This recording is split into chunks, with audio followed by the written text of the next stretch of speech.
Sir నమస్తే sir. నమస్తే విష్ణు గారు.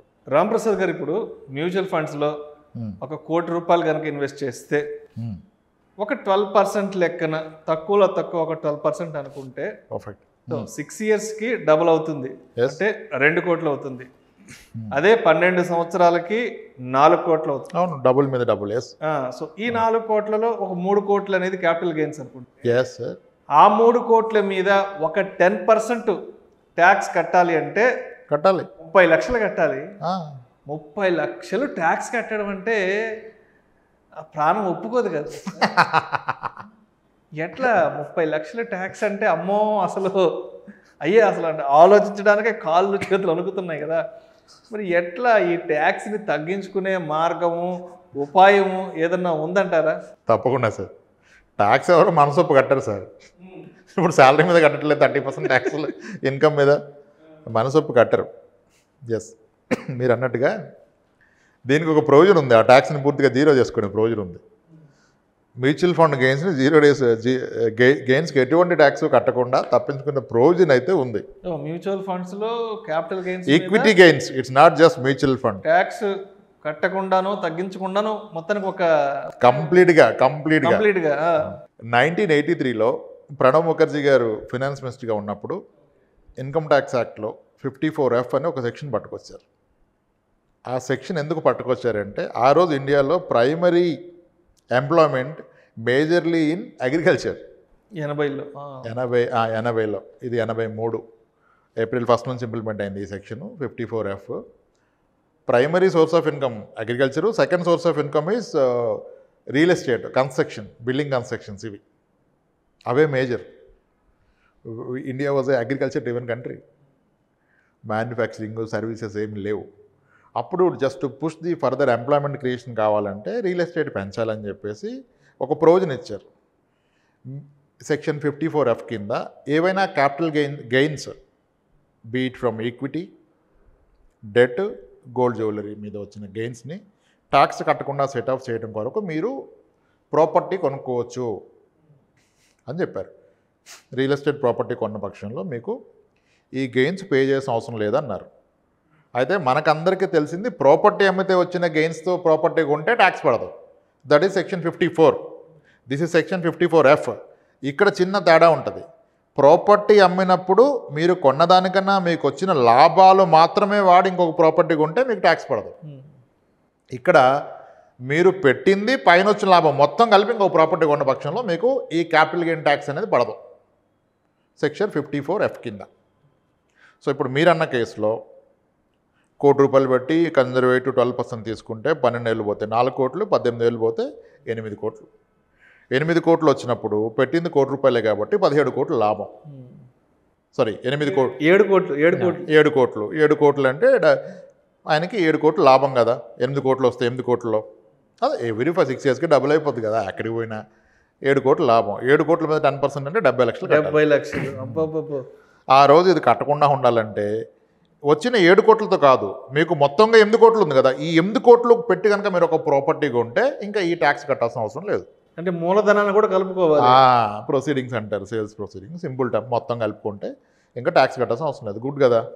ఇల్లు కొంటాం అనుకోండి, ఓ 2-3 ఏళ్ల తర్వాత, ఓ సంవత్సరం తర్వాత ఆ ఇల్లు అమ్మేస్తే చాలా తెలివైన ఆలోచనలు వస్తాయి మనకి. ఈ సెక్షన్ 54Fకి చాలా క్లాజులు, సబ్ క్లాజులు ఉన్నాయి. సబ్ క్లాజ్ ఏంటంటే, ఒక ఇల్లు ఉన్న వ్యక్తి మాత్రమే ఈ సెక్షన్ల కింద ఇంకొక ప్రాపర్టీ కొనడానికి అర్హుడు. మీకు ఆల్రెడీ 2 ఇల్లు ఉంటే ఈ సెక్షన్ మీకు వర్తించదు. మీ పేరు మీద 1 ఇల్లే ఉండాలి. మీరు కొనేది 2 ఇల్లు అయి ఉండాలి. ఆల్రెడీ 2 ఇల్లు ఉన్నాయి సార్, 2 ఇల్లుండి ఇప్పుడు 3వ ఇళ్ళ కింద ఈ డబ్బులు పెట్టుకుంటే వర్కౌట్ కాదు, వర్తించదు. అర్థమైందా? 2వ ఇల్లు ఉంటే ఇది వర్తించదు. Okay, next coming to me logic. Sir వాడి కోసం కొన్నాక నేను అమ్మేస్తే, కొన్న 3 years లోపు అమ్మేదో కూడా ఇది ముక్కుబట్టు వసూలు చేస్తారు మళ్ళీ. అలా కొన్న ఇంటిని 3 years లోపు అమ్మడానికి వీలు లేదు. 2 ఇల్లు ఉంటే వర్తించదు, కొంటే 3 years లోపు అమ్మకూడదు. అండ్ దానికి కూడా ఇది అమ్మాక వచ్చిన ప్రొసీడింగ్స్ని ఫస్ట్ క్యాపిటల్ గెయిన్స్ అకౌంట్లో డిపాజిట్ చేయాలి. ప్రయోజనం ఏంటంటే, మీరు ఈ షేర్స్ ఆర్ మ్యూచువల్ ఫండ్స్ అమ్మడానికి 1 year ముందు కొన్న ప్రాపర్టీ కానీ, నెక్స్ట్ 2 yearsలో కొన్న ప్రాపర్టీ కానీ దీనికి ఎలిజిబుల్. అదే కన్స్ట్రక్షన్ మొదలెడితే అమ్మాక 3 ఏళ్లలో కన్స్ట్రక్షన్ చేసినా అది ఎలిజిబుల్. కానీ ఈ మనీని నేను వేరే పర్పస్కి వాడతా, మళ్ళీ ఇటు వాడతా, లాస్ట్లో కొంటా అంటే కుదరదు. దాన్ని ఆ ఇయర్ మీ యొక్క ఇన్కమ్ ట్యాక్స్లో డిక్లేర్ చేసి దానికంటూ ఒక క్యాపిటల్ గెయిన్ ట్యాక్స్ అకౌంట్స్ ఉంటాయి. ఆ అకౌంట్ ఓపెన్ చేసి ఈ ప్రొసీడింగ్స్ని దాంట్లో డిపాజిట్ చేసి దాని నుంచి మీరు ఇల్లు కొంటే మాత్రమే అప్లికేబుల్. అంత కాంప్లికేటెడ్ ఏం కాదు, చాలా ఈజీ. ఓకే, ఇల్లు కొనే ఉద్దేశం ఉంటే హ్యాపీగా ఈ ప్రొవిజన్ వాడుకోవచ్చు. 2వ ఇల్లు కొనే ఉద్దేశం ఉన్నా వాడుకోవచ్చు. 3వ ఇల్లు అయితే వాడుకోలేరు. చాలా క్రిమినల్గా నేను కొంటాను, ఈ బెనిఫిట్ తీసుకొని అమ్మేస్తానంటే అవదు, 3 ఏళ్ళు ఆగాల్సి ఉంటుంది. ఇలా చాలా క్లాజులు ఉన్నాయి. కానీ క్లియర్ సెక్షన్ 54F కింద capital gain tax arrived out of the equity, debt, jewellery, gold jewellery అమ్మినప్పుడు వచ్చిన గెయిన్స్ని సెట్ ఆఫ్ చేసుకోవచ్చు మీరు కొత్తగా ఒక ప్రాపర్టీ కొంటే. కానీ అది కొనే టైంలో 2 ఇళ్ళు ఉండకూడదు. సింపుల్. కాబట్టి కొంచెం ప్లాన్డ్గా ఇన్వెస్ట్మెంట్ ప్లాన్ చేయాలి. ఇప్పుడు మీ హౌస్ కనుక మీ పేరు మీద ఉంటే మీ ఇన్వెస్ట్మెంట్ మీ వైఫ్ పేరు మీద పెట్టండి, equity investments. So that 10 years తర్వాత మీరు దాని క్యాపిటల్ గెయిన్ని ఇలా యూటిలైజ్ చేసుకోవచ్చు. కొంచెం క్లవర్గా, చిన్న కామన్ సెన్స్. ఇప్పుడు మనం ఎస్డబ్ల్యూపీ కూడా చెప్తా నేను. ఎస్డబ్ల్యూపీ ఒకరి పేరు మీద పెట్టుకోవద్దండి.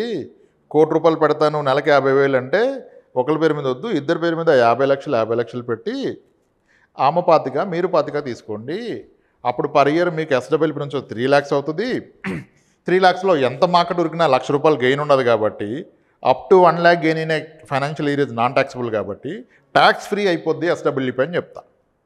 ఇలా ఒక చిన్న corrections at the time of స్టార్టింగే కొంచెం ఆలోచించుకుంటే చాలా సులువు అయిపోద్ది ప్లానింగ్. లేదు నా పేరు మీద పెడితే అన్నీ నా పేరే, లేదు అన్నీ మా వైఫ్ పేరు మీద కలిసి వస్తే నాకు ఇల్లు అయినా అదే, మ్యూచువల్ ఫండ్ అయినా అదే అంటే ప్రాబ్లం వస్తుంది.